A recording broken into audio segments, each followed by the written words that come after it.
देख रहे हैं आज तक। मैं हूं आपके साथ नवजोत रंधावा। अयोध्या से खबर, जहां गुप्तार घाट पर एक ही परिवार के 12 लोग हादसे का शिकार हो गए। आगरा का ये परिवार था। मन्नत पूरी हुई तो अयोध्या दर्शन के लिए गए, लेकिन सरयू के घाट पर परिवार के एक सदस्य का पैर फिसला और वो सरयू में जा गिरा। उसे बचाने के चक्कर में बाकी 11 लोग भी डूब गए।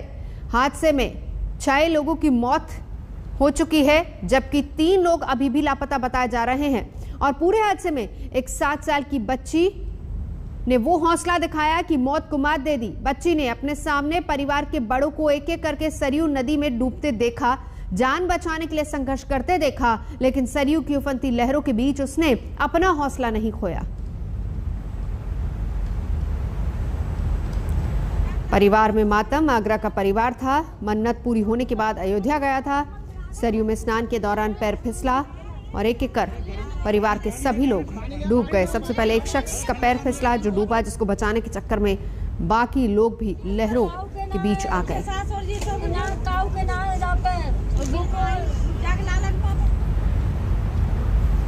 तीसरी लहर तो अपनी रफ्तार से आएगी ही, क्योंकि हर महामारी में ऐसा होता है। लेकिन उन लोगों का क्या कीजिएगा जो पूरा दम लगाकर कोरोना की तीसरी लहर की तरफ दौड़ रहे हैं। भारत ही नहीं बल्कि पूरी दुनिया में हाल एक जैसा ही है। कोरोना के केस कम होते ही सब कुछ खुलने लगा।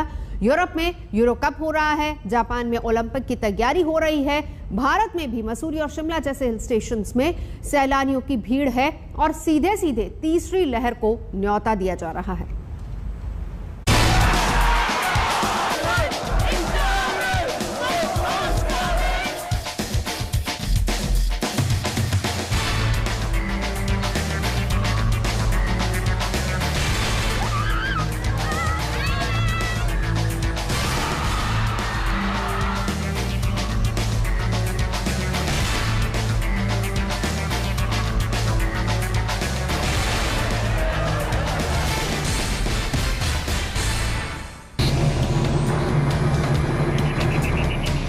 जापान में ओलंपिक खेलों का जोरदार जश्न हो,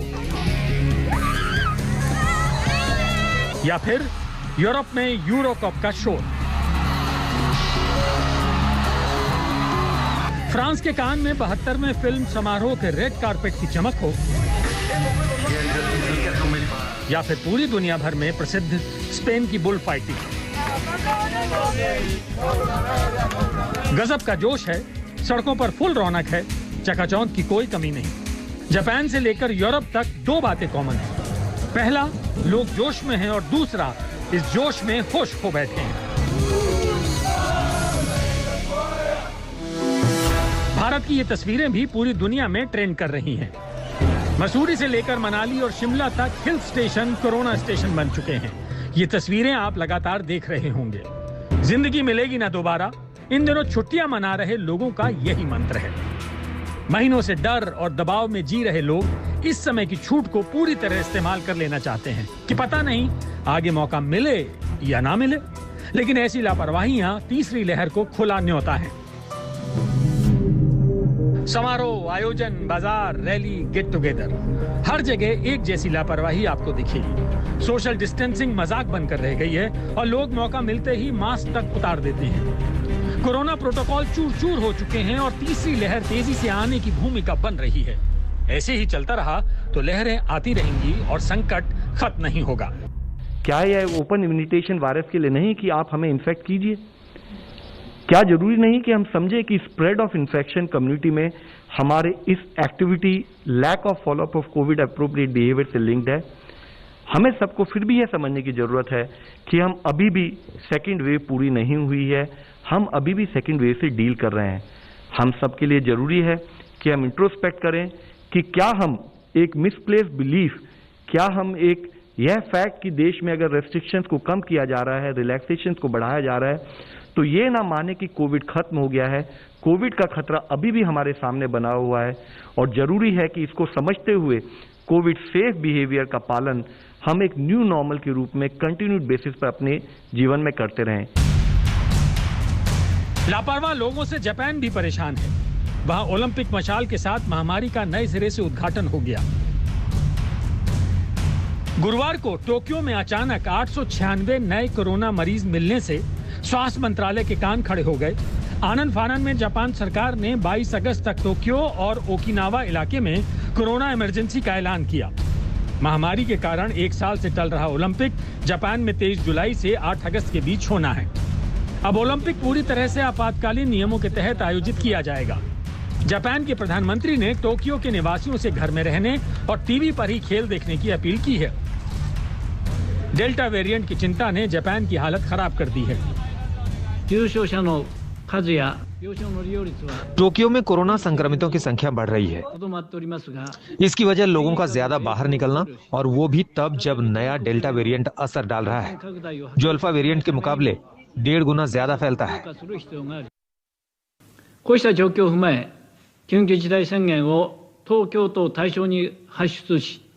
डेल्टा वेरिएंट की चिंताओं को किक मारते हुए यूरो कप का लुत्फ उठाना भी इन लोगों को महंगा पड़ने वाला है। इंग्लैंड जर्मनी के बीच खेले गए मुकाबले में भी लंदन के वेम्बली स्टेडियम में करीब 42,000 लोग एक साथ बैठे थे। इनमें से बहुत से दर्शकों ने मास्क नहीं पहना था।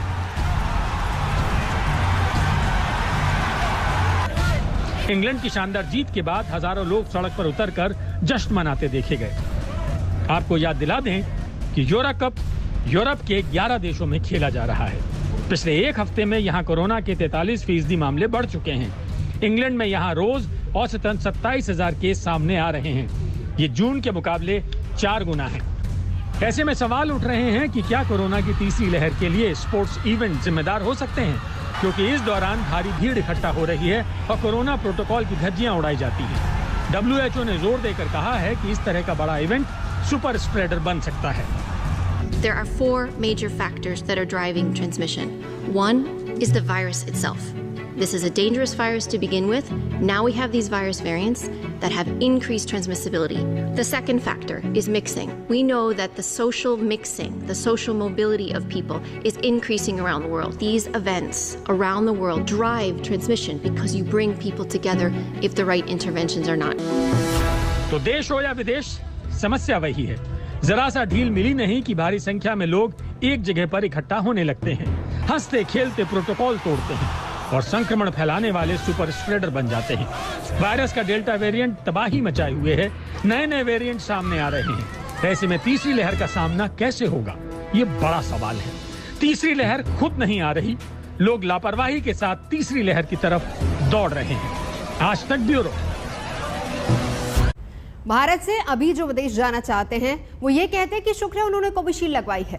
जल्दी ही ऐसा एहसास भारत के देसी फॉर्मूले पर बनी कोवैक्सीन लगवाने वालों को भी हो सकता है, क्योंकि कोवैक्सीन के फाइनल नतीजे अच्छे आने के बाद WHO की ओर से भारत बायोटेक की कोवैक्सीन के लिए खुशखबरी के संकेत हैं।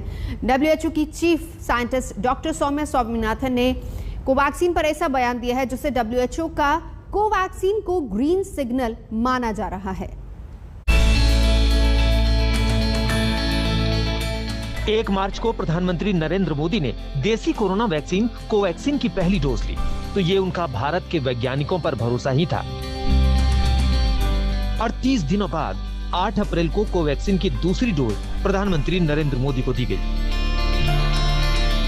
देश की सरकार के मुखिया से लेकर खास व आम को अब तक कोवैक्सीन के 4,54,00,000 से अधिक डोज लग चुके हैं। कोवैक्सीन डोज लगने के आंकड़े गिनाने का मकसद ये बताना है कि भारत की पहली देसी कोरोना वैक्सीन पर WHO का भी भरोसा बढ़ रहा है।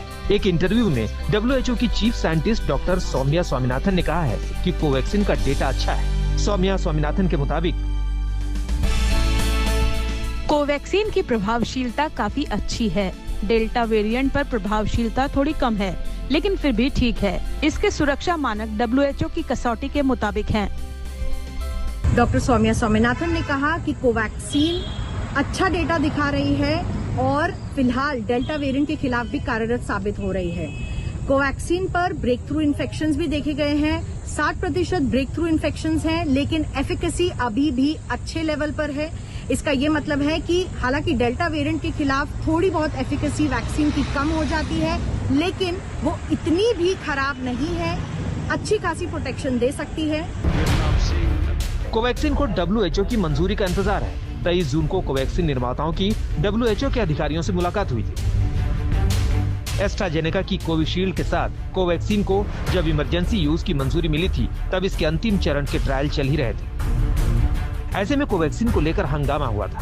हालांकि सरकार की ओर से भरोसा दिलाने की कोशिश हुई थी कि भारत के ड्रग्स कंट्रोलर DCGI की मंजूरी कोवैक्सीन के तमाम पहलुओं को परखने के बाद ही दी गई थी।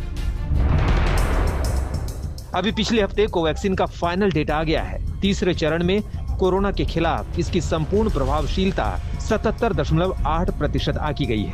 भारत में कोरोना की दूसरी लहर के लिए जिम्मेदार डेल्टा वेरिएंट पर कोवैक्सीन 65.2% प्रभावकारी है। वैक्सीन एक बढ़िया वैक्सीन है जिनके फेज 3 ट्रायल अभी पब्लिश हुआ है और हम मानते हैं कि बहुत जल्द ये WHO का अप्रूवल मिल जाए इनका। कोवैक्सीन का ओवरऑल प्रोटेक्शन है 78% और सीवियर डिसीज से, गंभीर बीमारी से प्रोटेक्शन मिलता है 93%।